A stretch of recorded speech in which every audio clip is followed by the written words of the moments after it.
Donc, le type de fatalité à laquelle vous aboutissez est en reliance avec le type de sort que vous vous êtes auto-jeté. Car quand vous vous proclamez les paroles, ce sont les sorts que vous jetez à vous-même. Sachant qu'un sort, c'est la parole que vous libérez. Et donc, un destin est possiblement modifiable au travers du type de parole que vous libérez. Et je vais le dire pour finir. Par exemple, un individu qui est dans la pauvreté, la précarité la plus abjecte, mais c'est un choix de destin qu'il a eu là. Hein? C'est un choix de destin. Où il est victime. Vous êtes ce que vous décidez d'être. Oui. Nonobstant votre ignorance, l'univers s'en fout de votre ignorance. Vous devenez qui vous décidez de devenir. Vous devenez qui vous êtes au fond de vous. Et c'est pourquoi il est important de se jeter à soi des sorts qui, justement, vous donneront une finitude bonne. Car on ne peut éviter une fatalité de quelque manière que ce soit.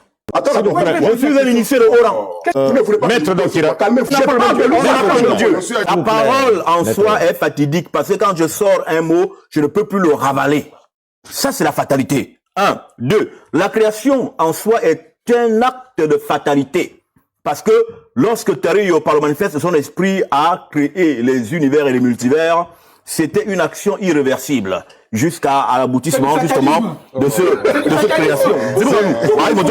C'est un vieux indiscipliné. Lorsque nous écoutons ce chrétien avec ce prophète Kovo, nous parler, par exemple, de l'ancestralité. Hein? Il a la calvitie. Non, il a même les cheveux. Enlève le chapeau, on va voir. Enlève le chapeau. Et donc, mais vous avez dit que la spiritualité fait les cheveux. Enlève le chapeau, on va voir. Le prophète Kovo dit même pas. Enlève le chapeau. Ils disent que nos ancêtres sont des morts. Je l'ai déjà expliqué ici à maintes reprises que dans la dimension des esprits, il y a des esprits à sanctionner et des esprits qui sont descendus. Quand nous faisons évocation de nos ancêtres, nous ne convoquons pas les esprits du bas. Nos esprits descendent. Et pour qu'ils descendent, nous devons monter à eux. C'est pourquoi nous commençons par louanger, par danser pour nous élever en esprit.